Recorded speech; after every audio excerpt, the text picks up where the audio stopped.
Hey guys, and welcome back to Let's Play Dark Souls. Before we tackle the excitement that is Sen's Fortress, I just want to catch you guys up on something that happened.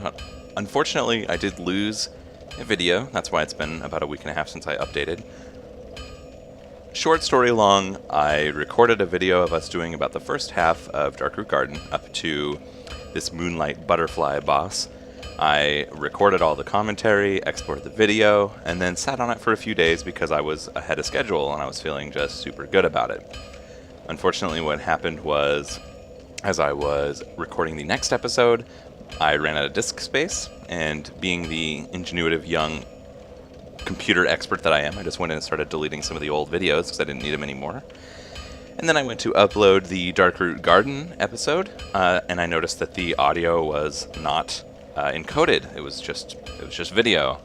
And of course, when I went back to re-encode the video, the source footage was gone, so I wasn't able to do it. Anyway, we didn't miss too much besides the Moonlight Butterfly boss, which is pretty much a pushover of a boss anyway. The main reason we went in there at all was to get the Divine Ember, which is what allows us to make divine weapons. So you'll notice I'm now equipped with my mace, and you can see on the menu there, or the HUD there, that it's got this little white symbol. That means it is divine. So, we've got a +5 divine mace. Divine, of course, scales with faith, which is awesome for us. We lose some of the other stat scaling, but gain some great faith scaling, so that's actually a really good upgrade for us. So we're going to be walking around with that mace. I've realized that I was running around with the same weapon for several episodes, and a lot of the fun of Dark Souls is the variety of weapons you have available to you, so we're going to try to change it up every few episodes from now on. Now then, let's explore Sen's Fortress. So the first thing you'll notice here is, of course, Siegmeyer of Katarina seems to be gone. Oh, maybe we'll find him somewhere in here. Now, Sen's Fortress is a love letter to old-school D&D adventures. Whether you like it or not, this is basically a death trap dungeon, and this opening encounter is a really good example of that. I basically stepped over a pressure plate there that launches a bunch of arrows at you, and of course, the first time you go in there, you're going to walk on that, and it's going to shoot a bunch of arrows at you, and it's going to be horrible. And then, of course, we've got these badass snake dudes. These guys are total pricks. They have a ridiculous amount of poise, so they're very hard to stagger. And actually, that's the only time we'll ever fight two of them at once, I think. Anyway, enough of these snaky motherfuckers. Let's go exploring.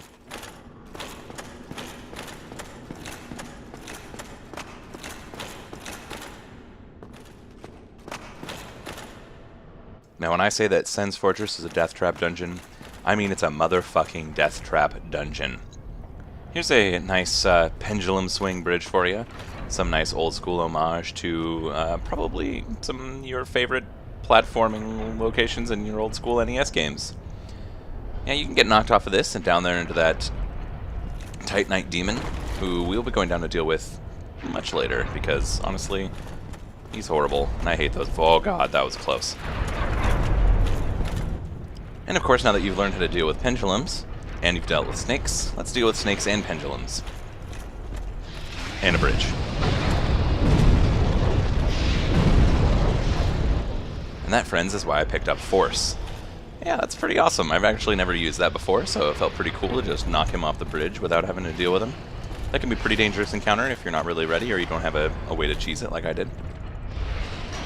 But don't worry, this place is full of dickery and it will be anything but a walk in the park.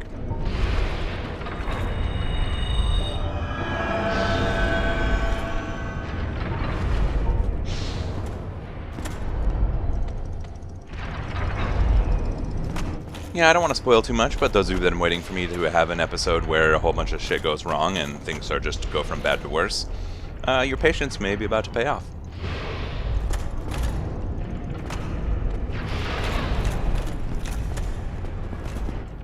The companion to the Serpent Men is, of course, the Serpent Mage, who shoots a lightning bolt of angry at you from across this lovely bridge full of pendulums, and it's just as dickish as it looks.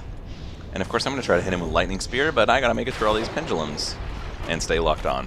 It's just not working very well for me. And I don't even know what I was trying to do there.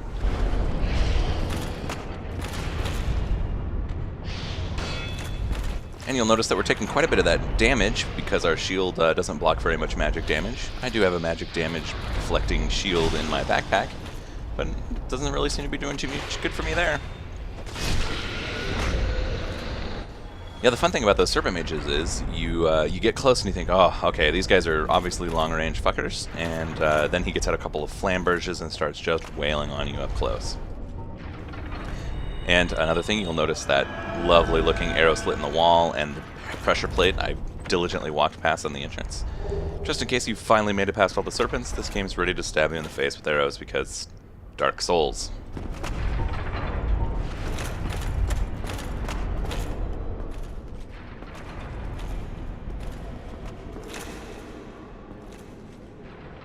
I love that guy. He's just kind of chilling down there. He's got his arms crossed. He's kind of looking like he's just kind of asleep, just kind of hanging out. And we're going to wake him up.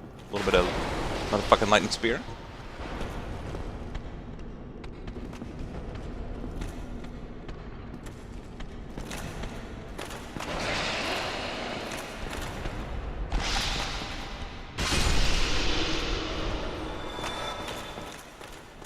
Oh, and here comes his buddy.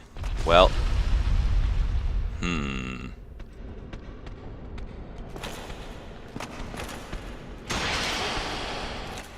Just stay there for a second, okay? Just hold on. Just stay there. Come on. Ah, it's so close.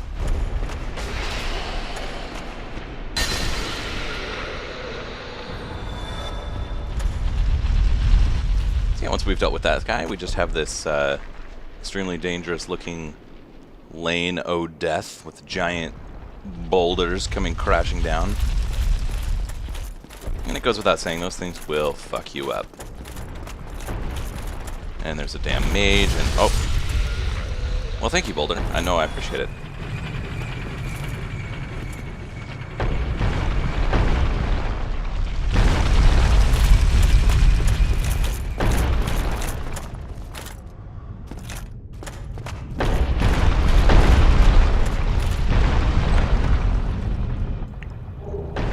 And here we've got the Ring of Steel Protection, which, just like it sounds, basically improves your physical defenses.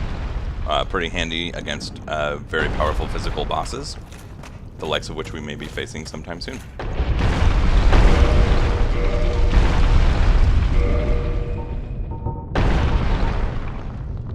Yeah, and I'm pretty much just now realizing that I didn't bring my magic deflecting shield with me, so... oh well.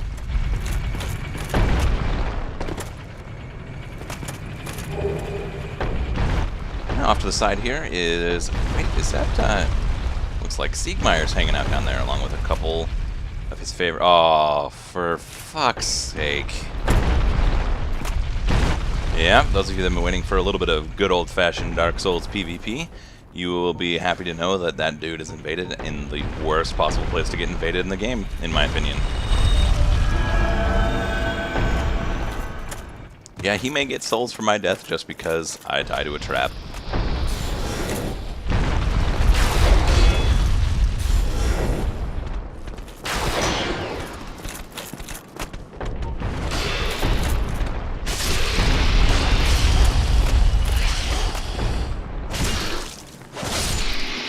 No, don't get up, Siegmeyer. I got this.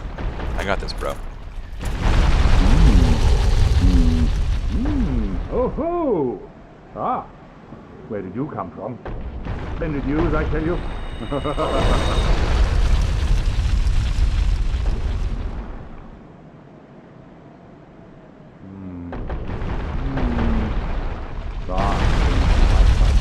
Yes, indeed. I've run up against a wall. Or a ball, to be precise. I'm afraid I'm a bit too tough to be running those things. So here I sit in quite a pickle, but who knows? Perhaps we'll have another development. I freaking love Siegmeyer. He is the shit. Perhaps I could try some rolling. Bah, no chance. My head would spin. All right, then, Siegmeyer. Let's see if we can help you out at all. Now, the bonus to getting down here and getting the conversation with Siegmeyer and that Shotel is you got to run all the way back up this giant fucker, and it's not that fun.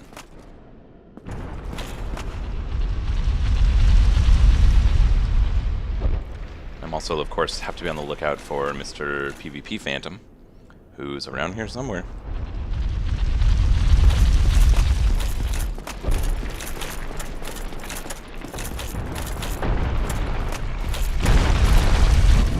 I have no real choice but to just carry on until I find him.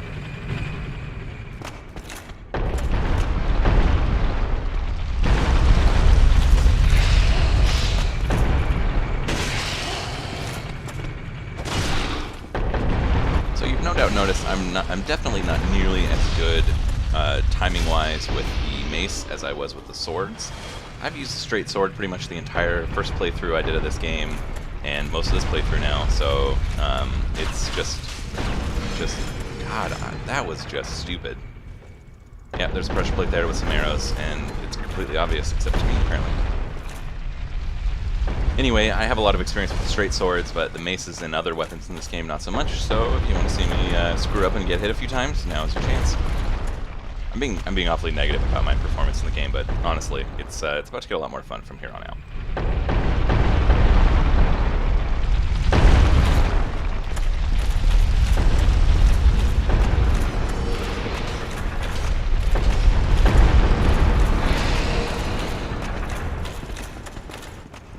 Down here and pick up a couple cool items before we head forward.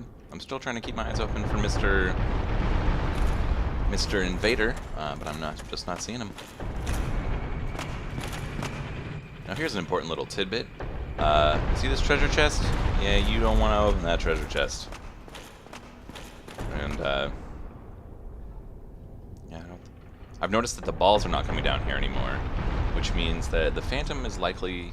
Spoilers, he's likely messing with the mechanism that directs where those boulders actually go. So he's kind of dicking with me. What a bastard.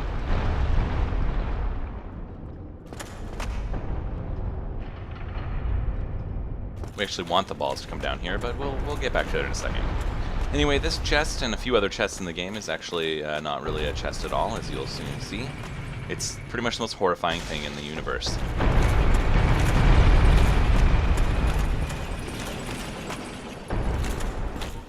Yep, this is the Dark Souls version of a mimic, and it is one of the most disturbing monster designs in the game, and one of my personal favorites.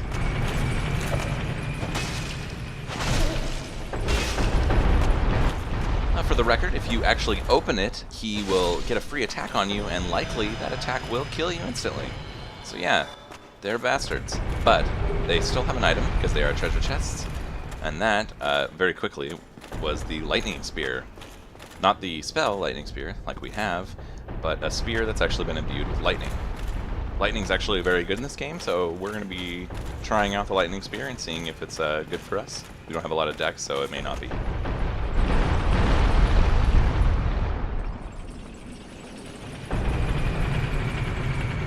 Next on our trek through Sen's Fortress is this incredibly bloody elevator, which isn't ominous at all. Yeah, if you stay on that elevator, you'll actually get stabbed with a bunch of spikes, so it's important to get off on that doorway, otherwise bad things are going to happen to you.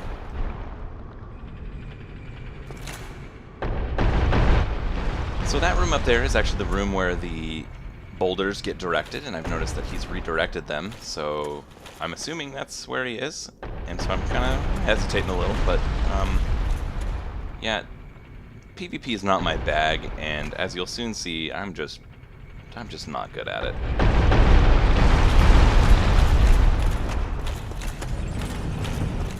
And here is our Phantom. So, PvP in Dark Souls is pretty basic.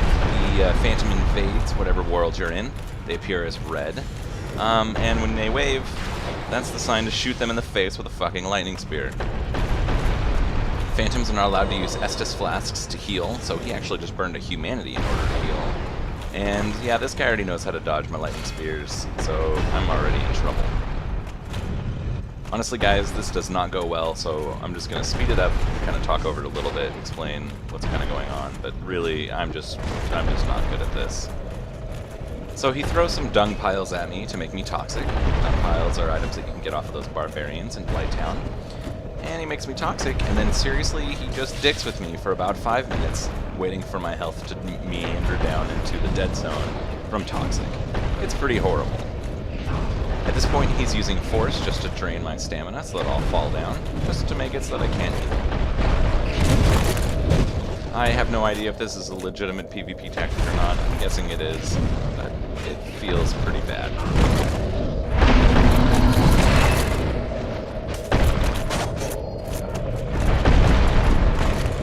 Never mind, when I actually hit him, I do maybe 60 damage, which just isn't that much.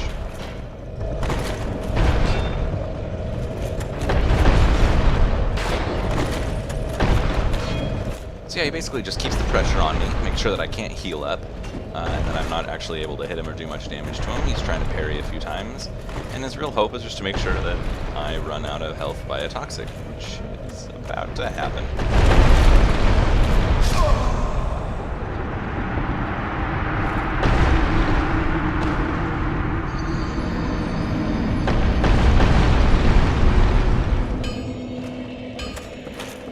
Plus side, now that the fight is over, he goes back to his own world, and I'm free to fast forward back to where we were.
Noticed a couple things while I was fast forwarding through that. One thing is I opened up a secret area there using the boulders that got us the covetous gold serpent ring, an awesome ring that increases our item find by a huge margin.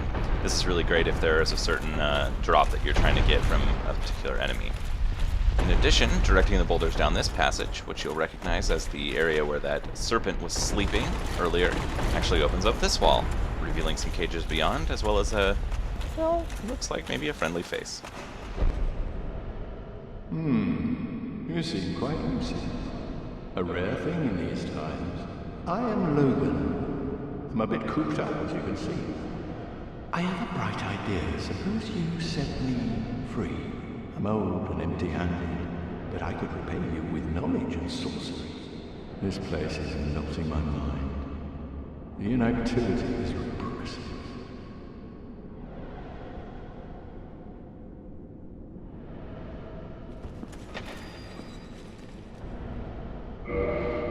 Oh, heavens! Thank you. I'm saved, and I'd love to resume my travels, but I must log a few things first, and I owe you a favor. I will return to Farling Shrine. Speak with me there, so that I may impart my sorcery. Oh, hello. Don't mind me. Go on ahead. I'll be along later. Whoa, I'll be just fine, young one. Yep, that's Big Hat Logan. He is your kind of upper tier magic vendor if you're a magic user. It's definitely worth rescuing him here so that you can get some of those higher level spells. If you don't have the master key, like I do here, you'll actually have to find the cage key, which is an item that is further on in Sen's Fortress. Alright, I'm gonna fast forward until we get back up to the top here.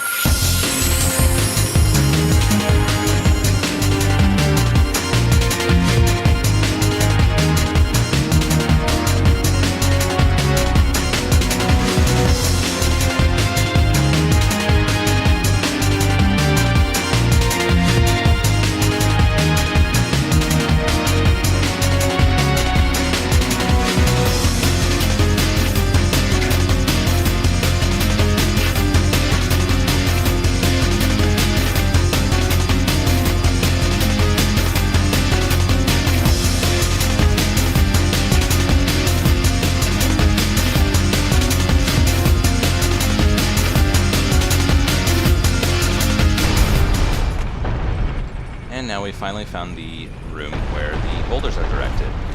So this is actually a large machine that you can rotate to direct the boulders in various directions throughout Sen's Fortress, thus actually opening up several of those passages.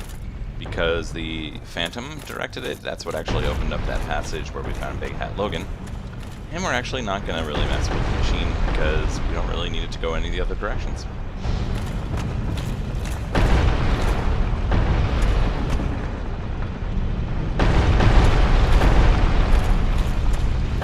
Here's a fun little trap. It's pretty easy to take care of though.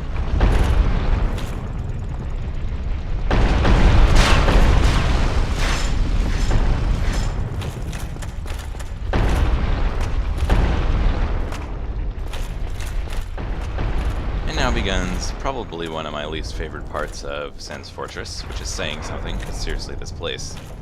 Yeah, it's time for more pendulum traps. Advanced pendulum traps, I guess?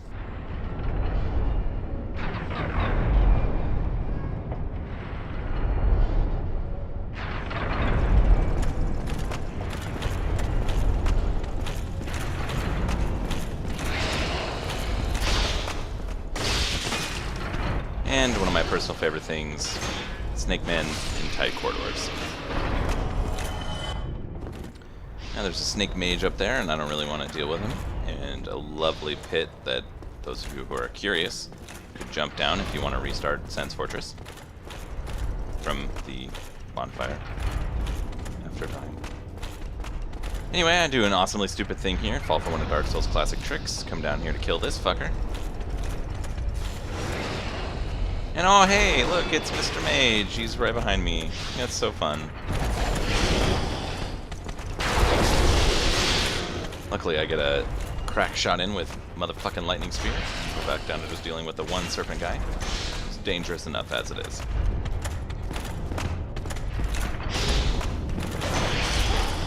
Now, some of you may be wondering who Sen is and why we're exploring his fortress, and the general consensus of the community is nobody has a fucking clue who Sen is. I think I read something about one translation of Sen meaning of the many, or 1,000. And so the idea is this is a fortress of many, not just a fortress of one, which explains all of the sort of pseudo-terracotta soldier-looking guys scattered throughout who kind of look like Gwyn's knights. My personal interpretation is that Sin is just a gigantic fuckface who built a house that you can't live in, but you can certainly die in. Speaking of dying, what the fuck? Oh, this isn't hard enough, though. No, let's have a dude. Let's have a dude right there. Fucking Dark Souls. Luckily, Lightning Spear takes care of him without too much issue, and we just have to deal with the incredibly small pathway and the dangerous-looking pendulums. And that dude down there just kind of going for a walk, apparently.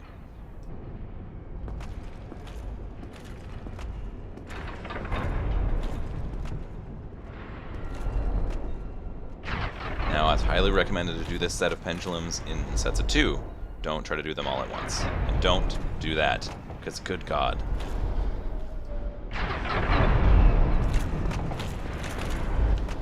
Anyway, past that, we've got a pressure plate and an ominous-looking... Oh, there's 2 pressure plates that actually activate that trap, not just the one. And of course your passage to come take care of Mr. Snake Man if you didn't have a fucking lightning spear. We're just gonna... I just really wish that had worked, but it didn't.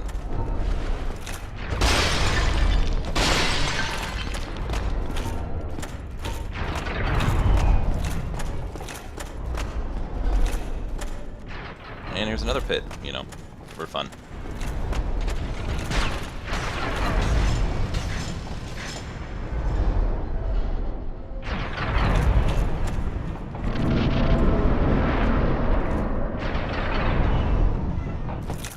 Alright then, we're about halfway done with Sen's Fortress now, maybe a little more so.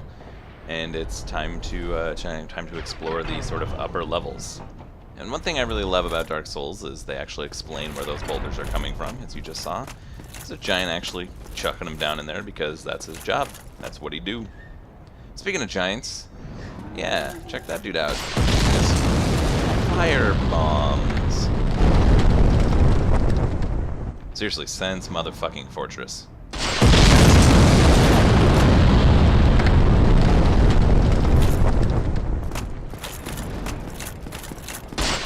Yeah, that guy basically chucks fire bombs all over the place, and I'm just gonna run really quickly instead of taking the time. But if you walk off the cliff there, or the side of the building there, you actually find the only bonfire in Sen's Fortress. Yeah, not knowing that bonfire there is pretty horrible. I encountered that the first time I did Sen's Fortress, and basically anytime I died, I had to do the entire fucking thing over again. This bonfire is actually very nicely placed. There's not a whole lot of horribleness after it, especially compared to the amount of horribleness before it. And we're gonna go ahead and become human and kindle the bonfire, because I just want to make sure that I have lots and lots of flasks. And hey, you know, wouldn't it be great if we got invaded again?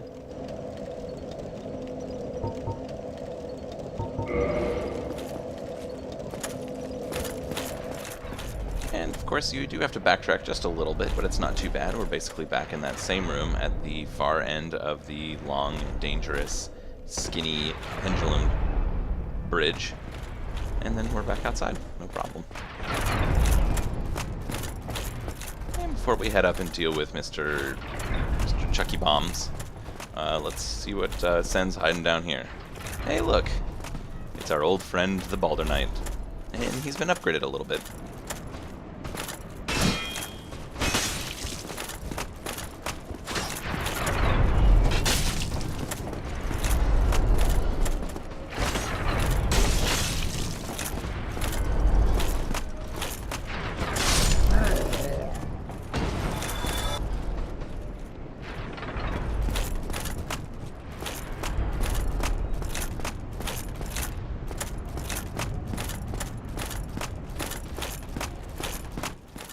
Yep, Boulder Knights are still particularly dangerous, although these ones at least aren't equipped with the tiny shield, so they won't parry you quite as often.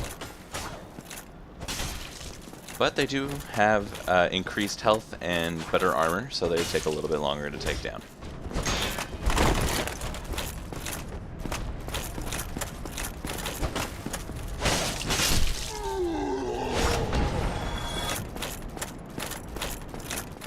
And the fruits of our labors, the flame stone plate ring. This ring, similar to the physical resistance ring, basically just boosts your fire resistance. It is exceptionally useful for a large number of bosses because this game just loves dudes who does fire.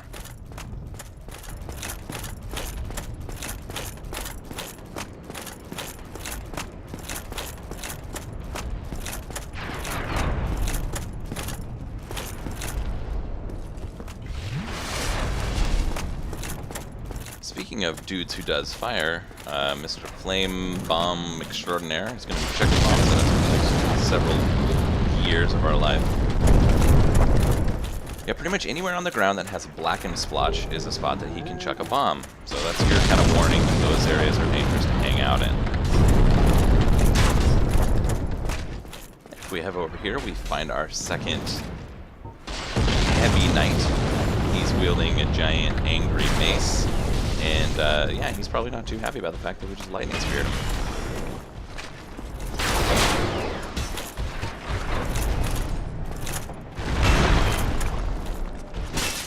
I can do that too. It's not quite as impressive.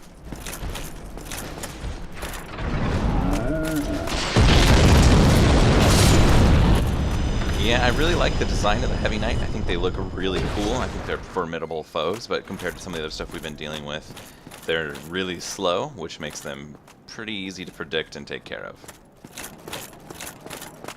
And actually, that tower that we saw across the way there was the bell tower that we rang the first bell of awakening in.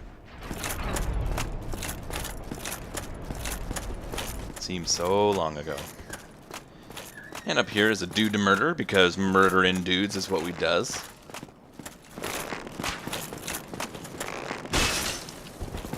Also, you notice he's wearing the Elite Knight armor, which feels a little like we're in one of those weird fight-yourself kind of situations, but I assure you it's not. This guy is just a unique NPC monster.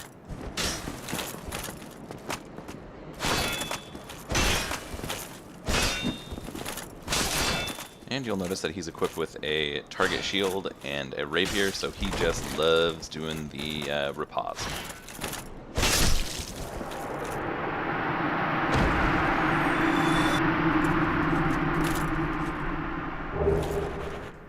Huh, well, guessing that was Rickard. See you, Rickard. Speaking of which, I wonder what Rickard is doing anyway. I wonder if he's still in college. Oh, Rickard. Oh, the Divine Blessing is a healing item. It fully heals you. I've never used one. They always seem too good, so I end up never using them. Sort of like Mega Elixirs in Final Fantasy. The Rare Ring of Sacrifice is a pretty awesome item. Basically, when you die, you don't lose any souls or humanity. You will go undead, and you will also recover from Curse.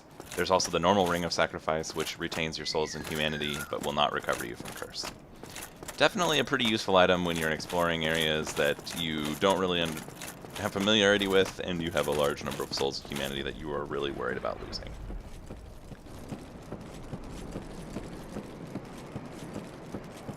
Well, with this one last side area pretty much taken care of, it's time to head back up to the Mr. Flame Dropping Bomb Snapper, and yeah, keep running from that guy because he's a dick.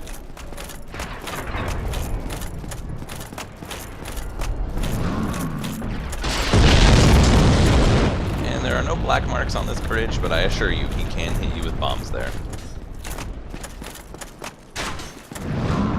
There's a boulder right at the end of that hall, but there's nothing else down there, so we're just basically going to ignore it. I don't have the cage key, which is actually the item needed to open that, but that is basically an elevator that takes you back to the very beginning of the level. It's an awesome shortcut, especially later on in the game when you kind of need to come up here for other reasons. Spoilers.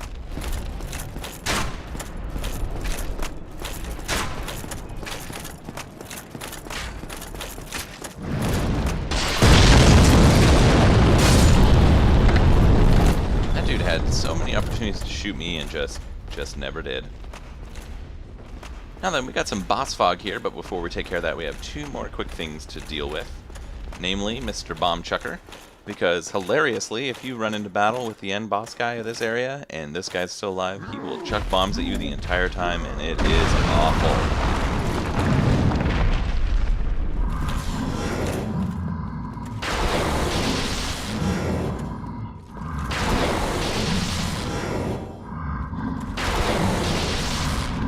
Yeah, this giant up here is kind of a douche. He has big, wide AoEs, obviously hits very hard, can knock you back, all kinds of stuff. But you can kind of cheese him through this doorway. And of course, after a barrage of attacks, he actually gets wiped out and will lay there with his head down. And that's your classic Nintendo time to smack him in the head move.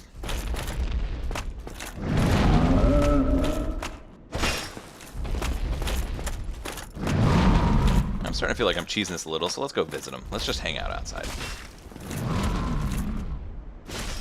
And I apologize for the upskirt shots. I'm not trying to cater to fanboys. I'm just trying to kill this guy. And with an appropriate Dark Souls mace to the butt, he's dead. And we're getting invaded again. For fuck's sake. And look, he's right down there. That's kind of funny. I just happened to stumble upon him as he was kind of exploring. But he has no idea where we are, and I'm hoping that he thinks we're down below. So we're just going to carry on as if everything was normal.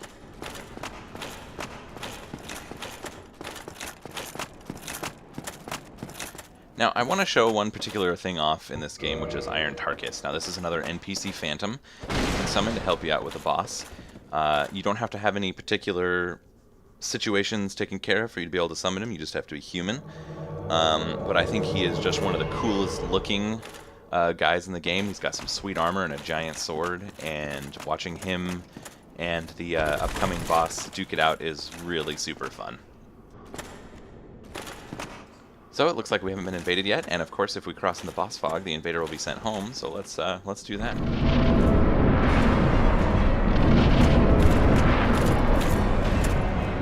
Now this is the Iron Golem, and he is a big angry dude, and we are getting a lot of slowdown. Sorry about that. Doesn't seem to be...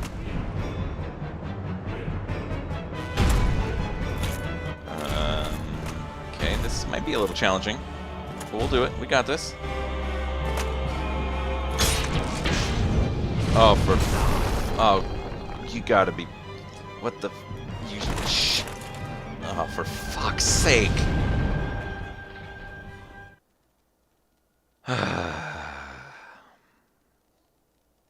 Fucking Dark Souls.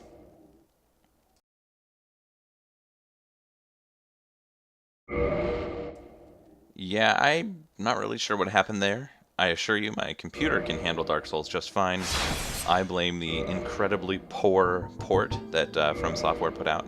It's really bad. But let's see what the damage is and where we ended up. Well, it looks like we're right outside the boss fog. I'm still human. And now we're offline, so we don't have to deal with Mr. NPC. I mean, Mr. Phantom. Okay, so let's just summon Iron Tarkus and pretend like nothing happened. I think that was really lucky. I think the fact that we got kicked to the title screen right before I died was kind of a blessing. And now I'm just really hoping that we don't end up getting slowed down again. Anyway, there's a cool view of Iron Golem over there.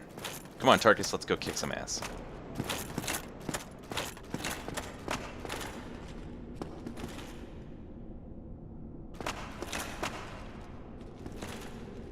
Fingers crossed.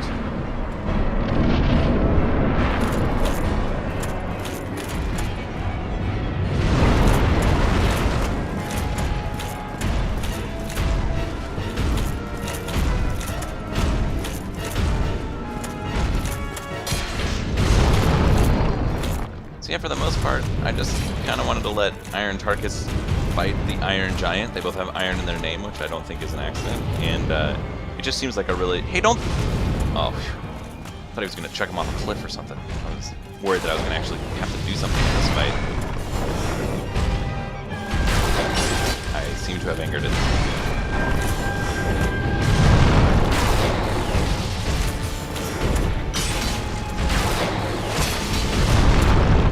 Yeah, Lightning Spear does a pretty significant amount of damage to the Iron Golem, but Tarkus is just a machine. He takes hits like a pro, and does quite a bit of damage to the Iron Giant.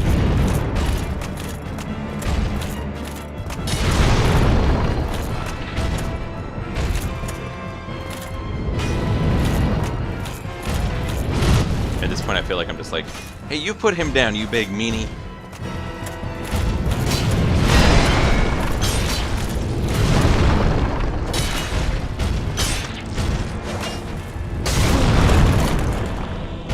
Yeah, Tarkus, why don't you take care of this? This is just...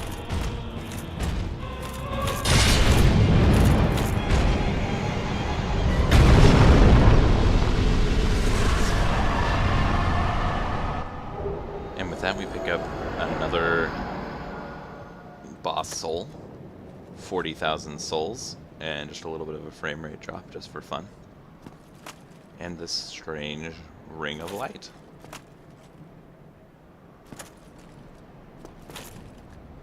Now we're not going to be exploring the Ring of Light just yet. A few more things I want to take care of before we head onward to the next area. But for now, we've finished exploring Sen's Fortress. It was a bit of a clusterfuck, but I had a good time, and I hope you did too.